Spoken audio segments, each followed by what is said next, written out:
Quran chapter 6 Surah Al-An'am, ang mga hayupan. Verse 1. Bismillahirrahmanirrahim. Alhamdulillah, ang lahat ng papuri ay sa Allah na siyang lumikha sa mga kalangitan at sa kalupaan.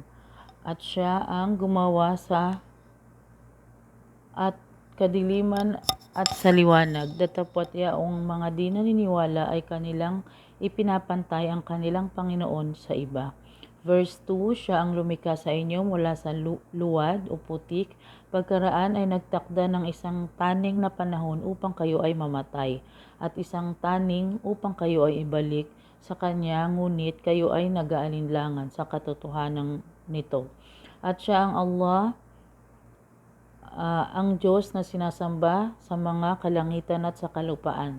Nababatid niya ang inyong ipinaglilihim at ang inyong inilalantad, at nababatid niya ang anumang inyong pinagsumikapan, mabuti man o masama. Verse 4, at walang isang aya o kapahayagan ang dumarating sa kanila mula sa mga aya ng kanilang Panginoon maliban na sila ay nagsisilayo mula rito.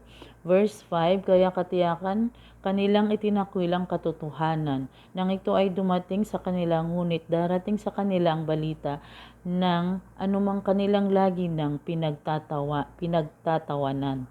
Verse 6, hindi ba nila nakikita kung ilang henerasyon na ang aming winasak ng una sa kanila na aming itinatag sa balat ng lupa na hindi namin na itatag para sa inyo, at aming ipinadala sa kanila ang ulan mula sa kalangitan ng may mga ambon, at ang aming ginawang umagos ang mga ilog sa kanilang ilalim, subalit sila ay aming winasak sa ng kanilang mga kasalanan, at aming pinalitaw pagkaraan nila ang panibagong henerasyon.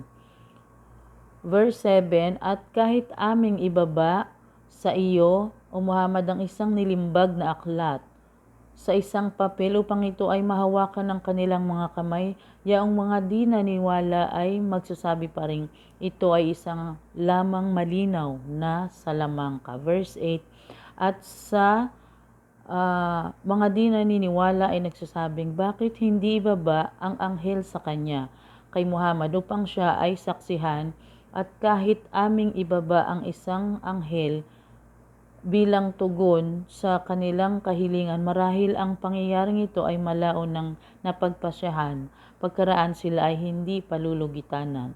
Verse 9, at kung siya, ang sugo, ay aming ginawang isang anghel, magagawa namin siyang palitawin sa inyo ng isang lalaki.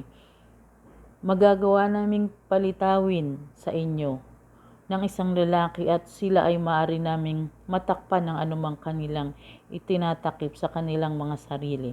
Verse 10, at katiyakan, marami ng mga sugong nauna sa inyo ang tinuya, kaya yaong mga nanlilibak sa kanila ay pinalibutan ng parusa ng dahil sa kanilang lagi ng ipinanunuya. Verse 11, sabihin, magsipaglakbay kayo sa mga kalupaan, at pagkaraan ay inyong tunghayan kung paano ang naging wakas ng mga nagtakwil sa katotohanan.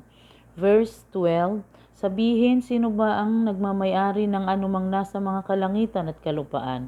Sabihin, ang pagmamayari ay sa Allah. Kanyang itinalaga sa sarili niya ang habag. Katiyakan kayo ay kanyang titipunin sa araw ng pagkabuhay na muli. Nawalang alinlangan ang tungkol dito. Yaong mga nawalan sa kanilang mga sarili, sila ang hindi naniwala. Verse 13, at sa kanya ang pagmamayari ng anumang humihimlay sa gabi at sa araw, at siya ang lubos na nakaririnig ang maalam. Verse 14, sabihin, ako ay dapat magturing o kumuha ng iba bilang isang wali o tagapangalaga bukod sa Allah, ang tagapaglikha ng mga kalangitan at ng kalupaan, samantalang siya ang nagpapakain ngunit hindi pinakakain. Sabihin, katotohanan, ako ay napag-utusang manguna sa inyo sa pagtalima sa Allah, at ako ay napag-utusan. Huwag makibilang sa mga nagtatambal. Verse 15, sabihin, aking pinangangambahan kung sakali man kayo ay sumuway sa aking Panginoon ang parusa ng isang dakilang araw. Verse 16, sino mang iniwas sa kanya ang gayong parusa sa araw na iyon, katiyakan ng Allah ay naggawad ng habag sa kanya, at iyan ang malinaw na tagumpay. Verse 17, at kung ikaw ay dulutan ng Allah ng isang pinsala, walang tagapagpawi nito kundi siya. At kung ikaw ay dulutan ng kabutihan, magkagayon siya ang may ganap na kakayahan sa lahat ng bagay. Verse 18, at siya ang tagapagsupil na nangingibabaw sa kanyang mga alipin, at siya ang tigib ng karunungan, ang lubos na nakababatid ng lahat. Verse 19, sabihin, anong bagay ang pinakadakila sa pagsaksi? Sabihin mo, ang Allah siya ang saksi sa pagitan ko at sa pagitan ninyo. Ipinahayag sa akin itong Quran upang kayo ay aking bigyang babala sa pamagitan nito. At ang sino mang abutan ng mensahe nito, kayo ba ay sumasaksi na may ibang mga Diyos bukod sa Allah? Sabihin, ako ay hindi sasaksi. Sabihin, katotohanan siyang nag-iisang Diyos, at katotohanan ako ay malaya o walang kaugnayan sa anumang inyong itinatambal sa Kanya sa pagsamba. Verse 20, yaong aming mga pinagkalooban ng kasulatan, mga Hudyo at Kristyano, ay makikilala siya, si Muhammad, bilang sugo ng Allah tulad ng kanilang pagkakakilala sa kanilang mga sariling anak. Yaong mga nawalan o talunan sa kanilang mga sarili, sila ang mga hindi naniniwala. Verse 21, at sino ba ang mapagawa ng kamalian ng higit pa kaysa sa isang naglulubid ng kasinungalingan laban sa Allah o nagtatakwil sa kanyang mga aya? Katotohanan ng mga mapagawa ng kamalian ay hindi magtatagumpay. Verse 22, at banggitin mo o Muhammad sa araw na sila ay aming titipunin ng sama-sama, pagkaraan ay aming sasabihin sa mga nagtambal sa Allah, nasaan na ang inyong mga katambal na lagi ninyong iginigiit o iniaakibat sa Kanya. Verse 23, pagkaraan wala nang magiging dahilan para sa kanilang pagsusulit maliban na sila ay magsasabi na, sumpaman sa Allah na siyang aming Panginoon, hindi kami ang mga nagtambal ng iba sa Kanya. Verse 24, pagmasdan mo kung paano sila magsinungaling sa kanilang mga sarili at nawala sa kanilang mga anumang lagi nilang nilulubid na kasinungalingan. Verse 25, at kabilang sa kanila ay ang mga nakikinig sa iyo, subalit aming inilagay sa kanilang mga puso ang mga panakip upang sila ay hindi makaunawa nito. At sa kanilang mga tainga ay kabingihan, at kung kanilang makita ang bawat aya o tanda ng kapahayagan, sila ay hindi maniniwala sa mga ito hanggang kapag sila ay magsilapit sa iyo upang makipagtalo sa iyo. Yaong mga di naniniwala ay magsasabing, ito ay mga alamat lamang ng mga sinaunang tao. Verse 26, at sila ay nagbabawal sa mga iba sa paglapit sa Kanya sa propeta, at silang nagbabawal ay malayo sa Kanya, at wala silang sinira maliban sa kanilang mga sarili, ngunit hindi nila namamalayan. Verse 27, at kung sila lamang ay yung makikita kapag sila ay patatayuin sa apoy ng impyerno, sila ay magsasabi, marahil kung kami ay maibabalik na muli sa mundo, hindi namin itatakwil ang mga aya ng aming Panginoon. Kami ay magiging kabilang ng mga naniniwala. Verse 28, ngunit ang anumang kanilang ikinukubli noon ay naging malinaw sa kanila, at kung sila man ay ibabalik sa mundo, katiyakang sila ay magsisibalik sa anumang ipinagbabawal sa kanila, at katotohanan sila ay mga sinungaling. Verse 29, at sila ay nagsabing, wala ng buhay maliban sa aming makamundong buhay, at kailanman kami ay hindi na ibabangon pang muli sa araw ng pagkabuhay na muli. Verse 30, at kung sila ay iyong makikita kapag sila ay patatayuin sa harap ng kanilang Panginoon, siya ang Allah ay magsasabi sa kanila, hindi ba ito ang katotohanan? Sila ay magsasabi, opo, sumpaman sa aming Panginoon. Kaya siya ay magsasabi sa kanila, kung gayon inyong lasapin ang parusa ng dahil sa anumang inyong lagi ng di paniniwala. Verse 31, katiyakan ng mga nawalan ay yaong mga nagtakwil sa kanilang pakikipagharap sa Allah kapag dumating sa kanilang oras ng pagkabuhay na muli nang di inaasahan, sila ay magsasabing, sadyang napakalaki ng aming panghihinayang sa anumang aming pinabayaan hinggil dito sa oras na ito, habang kanilang pinapasa ng kanilang mga dalahin o kasalanan sa kanilang mga likuran, walang alinlangan, napakasama ng anumang kanilang mga dalahin o kasalanan. Verse 32, at ang buhay sa mundo ay walang ano paman maliban sa laro at libangan, subalit ang tahanan sa kabilang buhay ay isang pinakamabuti para sa mga natatakot sa Allah. Hindi ba kayo kung gayon makauunawa? Verse 33, katiyakan aming nalalaman na iyong ikinalulungkot o Muhammad ang anumang kanilang pinagsasasabi, ngunit katotohanan hindi ikaw ang kanilang itinatakwil kundi ang mga aya ng Allah ang tinututulan ng mga mapaggawa ng kamalian.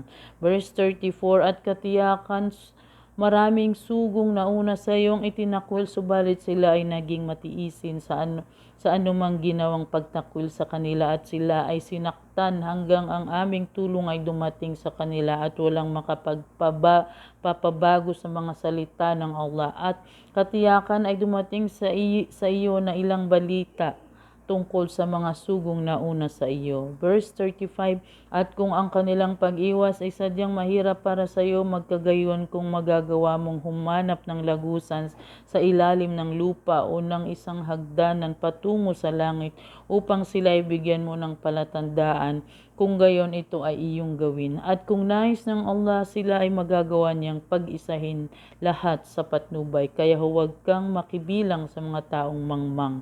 Verse 36, katotohanan yaon lamang mga nakikinig ang makatutugon nito, subalit yaong mga patay sila ay muling bubuhayin ng Allah, at pagkaraan sila ay ibabalik sa Kanya. Verse 37, at sila ay nagsabi, bakit hindi ibinaba sa Kanya ang isang aya mula sa Kanyang Panginoon? Sabihin, katiyakan ng Allah ay may kakayahang magbaba ng palatandaan ng himala, ngunit karamihan sa kanila ay hindi nakababatid nito. Verse 38, at walang gumagalang nilikha sa balat ng lupa, at walang ibong lumilipad sa dalawang bagwis nito, malibang sila ay isang pamayanang nakakatulad ninyo. Wala kaming nakaligtaang anumang bagay sa talaang aklat. Pagkaraan sa kanilang Panginoon, sila ay titipunin upang magsulit sa kanilang mga ginawa. Verse 39, subalit yaong mga nagtakwil at hindi naniwala sa aming mga aya ay mga bingi at pipi sa gitna ng kadiliman. Hinahayaang maligaw ng Allah ang sino mang kanyang nais, at inilalagay niya sa matuwid na landas ang sino mang kanyang nais. Verse 40, sabihin, hindi ba ninyo nakita ang parusa ng Allah ay dumating sa inyo, o ang takdang oras ay dumating sa inyo? Kayo ba kung gayon ay mananalangin sa iba bukod sa Allah, kung tunay nga na kayo ay makatotohanan? Verse 41, ngunit hindi sa Kanya kayo mananalangin, at kung Kanyang naisin, magagawa niyang pawiin ang anumang siphayong inyong ipinagsusumamo sa Kanya, at inyong malilimutan ang anumang inyong itinatambal sa Kanya. Verse 42, at katiyakan aming ipinadala ang mga sugo sa mga pamayanang nauna sa iyo, Muhammad, at sila ay aming dinudulutan ng karukhaan at kahirapan upang sakali sila ay matutong magpakumbaba. Verse 43, kaya bakit nga ba nang dumating sa kanila ang aming kaparusahan ay hindi nila nagawang magpakumbaba, bagkus ang kanilang mga puso ay naging matigas at ginawang kaakit-akit ng Satanas ang anumang kanilang lagi ng ginagawa. Verse 44, kaya nang kanilang nalimutan ng anumang ibinaba sa kanila, aming binuksan sa kanila ang mga pintuan ng bawat bagay, hanggang nang sila ay nasa gitna ng anumang kasiyahang ipinagkalob sa kanila, sila ay aming biglaang hinablot, at sila ay nasadlak sa kawalan ng pag-asa. Verse 45, kaya ang pinag-ugatan niya ang mga mamayang mapaggawa ng kamalian ay naputol, at ang lahat ng papuri ay sa Allah, ang Panginoon ng lahat ng mga nilikha. Verse 46, sabihin, hindi ba ninyo nakita na kung babawiin ng Allah ang inyong mga pandinig at ang inyong mga paningin at takpan ng inyong mga puso, sino kayang Diyos maliban sa Allah ang makapagkakaloob muli nito sa inyo? Iyong tunghayang kung paano namin iniba-iba ang paraan ng pagpapaliwanag sa mga aya, kapahayagan, subalit sa kabila nito sila ay nagsitalikod. Verse 47, sabihin, hindi ba ninyo nakita na kung ang parusa ng Allah ay dumating sa inyo ng biglaan at hayagan, mayroon pa kayang ibang mapaririwara maliban sa mga taong mapaggawa ng kamalian? Verse 48, at kami ay hindi nagpapadala ng mga sugo maliban bilang mga tagapaghatid ng magagandang balita at bilang mga tagapagbabala. Kaya sino man ang naniwala at naging matuwid, magkagayon sila ay walang pangamba at sila ay walang kalungkutan. Verse 49, subalit yaong mga nagtakwil sa aming mga aya, ang parusa ay darating sa kanila dahil sa anumang kanilang pagsuway. Verse 50, sabihin mo sa kanila, O Muhammad, hindi ko sinasabi sa inyo na tangan ko ang kaba ng yaman ng Allah, ni nababatid ko ang gaib o kapangyarihang hindi nakikita, at hindi ako nagsasabi sa inyo na ako ay isang anghel, sapagkat ako ay sumusunod lamang sa anumang ipinahayag sa akin. Sabihin, magkatulad ba ang isang bulag at ang isang nakakakita? Kayo ba kung gayon ay hindi nag-iisip? Verse 51, at bigyang babala sa pamamagitan nito ng Quran niya o mga nangangamba na sila ay titipunin sa harap ng kanilang Panginoon. Nasa kanila ay walang matatagpo ang wali o tagapangalaga ni tagapamagitan bukod sa kanya upang sakali sila ay matakot sa Allah. Verse 52, at huwag mong ipagtabuyan niya ang mga nanalangin sa kanilang Panginoon sa umaga at hapon. Hanapin ang kanyang mukha o lugod. Hindi iniatang para sa iyo ang anumang bagay na kanilang pananagutan, at hindi rin iniatang para sa kanila ang anumang bagay na iyong pananagutan. Kaya kung mangyari mang sila ay iyong ipagtabuyan, ikaw ay mapabibilang sa mga mapaggawa ng kamalian. Verse 53, at ganyan nga namin sinusubukan ng ilan sa kanila sa pamamagitan ng iba, upang sila mga di naniniwala ay maaaring magsabi na sila ba ang mga naniniwala ay itinanggi ng Allah mula sa mga nabibilang sa atin? Hindi ba nababatid ng Allah ang mga mapagpasalamat? Verse 54, at kapag ang mga naniniwala sa aming mga aya ay magsilapit sa inyo, sabihin mo sa kanila, Salamun alaikum, o kapayapaan ay suma sa inyo. Ang inyong Panginoon ay nagtakda sa kanyang sarili ng habag, na sino man sa inyo ang magkamali, sanhi ng kamangmangan, pagkaraan ay nagsisi at itinuwid ang kanyang sarili, katiyakan siya ay mapagpatawad, maawain. Verse 55, at ganyan nga namin masusing ipinaliliwanag ang mga aya at kapahayagan upang maging malinaw ang landas ng mga mapaggawa ng kabuktutan. Verse 56, sabihin, katotohanan ako ay pinagbawalang sumamba sa inyo, sa inyong mga dinadalangin ang bukod sa Allah. Sabihin, hindi ko susundin ang inyong mga walang kabuluhang hangarin, sapagkat kung magkagayon ako ay maliligaw at ako ay hindi mapabibilang sa mga napatnub at ako ay hindi mapabibilang sa mga napatnubayan. Verse 57, sabihin, katotohanan ako ay nasa malinaw na katibayan mula sa aking Panginoon, subalit ito ay inyong itinakwil, wala ako nitong alinmang inyong minamadali. Ang kapasyahan ay sa Allah lamang, kanyang isinasalaysay ang katotohanan, at siya ang pinakamahusay sa lahat ng mga tagapagpasya. Verse 58, sabihin, kung ako ay mayroon lamang nitong alinmang inyong minamadali, marahil ang pangyayaring ito ay napagpasyahan sa aking pagitan at sa inyong pagitan, subalit nababatid ng Allah ang mga mapaggawa ng kamalian.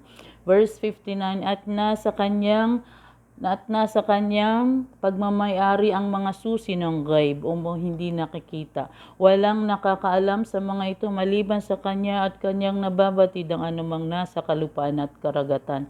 Walang napipigtal na dahon maliban na ito ay kanyang nababatid. Walang isang butil sa kadiliman ng kalupaan at walang anumang sariwa o natutuyong bagay maliban na ito ay nakatala sa malinaw na aklat. Verse 60, at siya ang kumukuha ng inyong mga kaluluwa sa oras ng gabi kapag kayo ay natutulog, at siya ay may kaalaman sa lahat ng inyong ginagawa sa maghapon. Pagkaraan kayo ay kanyang ibinabangon o ginigising muli upang ang isang itinakdang panahon ay maisa katuparan. Pagkaraan sa kanya ang inyong pagbabalik, at pagkaraan ay kanyang ipagbibigay alam sa inyo ang anumang inyong lagi nang ginagawa. Verse 61, siya ang tagapagsupil ng kanyang mga alipin, at siya ay nagpapadala ng mga tagapagbantay sa inyo hanggang kapag ang kamatayan ay dumating sa isa sa inyo, siya ay kukunin ng aming mga sugong anghel, at kailanman sila ay hindi nagpapabaya sa kanilang mga tungkulin. Verse 62, pagkaraan sila ay ibabalik sa Allah ang kanilang maula o tagapagtanggol, ang tunay na Panginoon. Sa Kanya ang paghuhukom, at siya ang maagap sa pagtutuos ng mga gawa. Verse 63, sabihin, sino ba ang nagligtas sa inyo sa mga kadiliman ng lupa at karagatan kapag kayo ay nagmamakaawang nananawagan sa Kanya ng malakas at sarili niyan? At kung kami lamang ay Kanyang ililigtas mula rito sa panganib, tunay na kami ay magiging mapagpasalamat. Verse 64, sabihin ng Allah ang siyang nagligtas sa inyo mula rito at mula sa lahat ng mga panganib, subalit kayo ay nagtatambal ng iba bukod sa Kanya. Verse 65, sabihin siya ang may kakayahan upang magpadala ng parusa sa inyo mula sa inyong itaas o mula sa ilalim ng inyong mga paa, o kaya ay lituhin kayo maging mga sekta at inyong malasap ang karahasan ng isa't isa. Tunghayan kung paano nga namin iniiba-iba ang paraan ng pagpapaliwanag ng mga aya upang sakali sila ay makaunawa. Verse 66, subalit ito ay itinakwil ng inyong mga mamayan, bagaman ito ang katotohanan, sabihin mo, ako ay hindi isang tagapangasiwa sa inyo.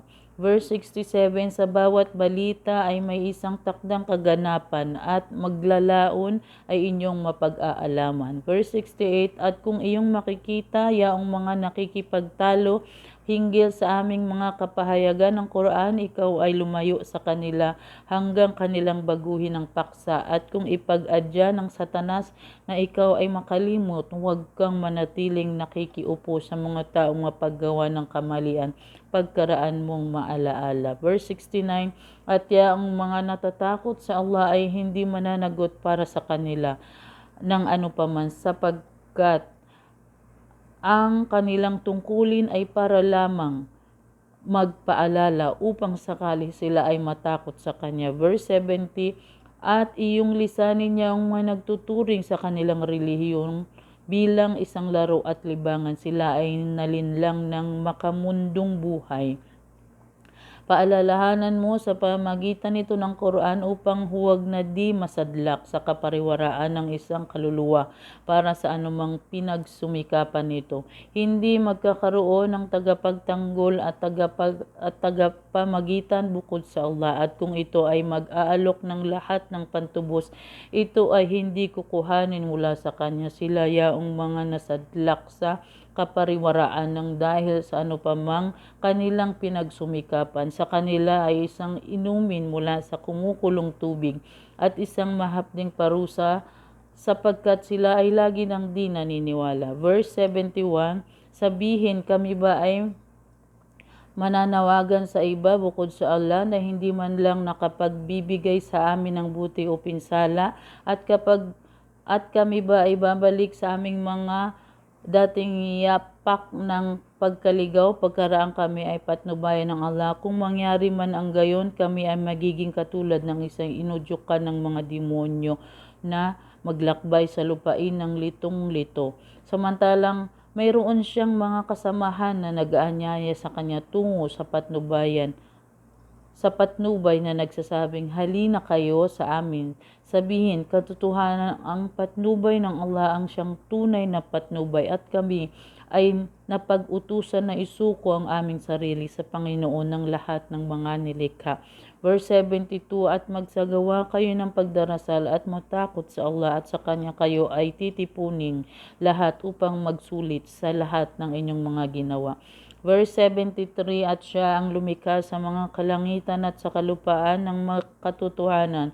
At sa araw, siya ay magsabing maging kaya nangyayari sapagkat ang kanyang salita ay katotohanan. Nasa kanya ang kapamahalaan ng araw na iyon, na ang tambuli ay hihipan, ang maalam ng di nakikita at nang nakikita, at siya ang tigib ng karunungan, ang lubos na nakababatid. Verse 75, at banggitin mo nang sabihin ni Abraham sa kanyang amang si Azar, itinuturing mo ba ang mga idolong ito bilang mga Diyos? Katotohanan, aking nakikita na ikaw at ang iyong mga mamayan ay nasa hayag na kamalian.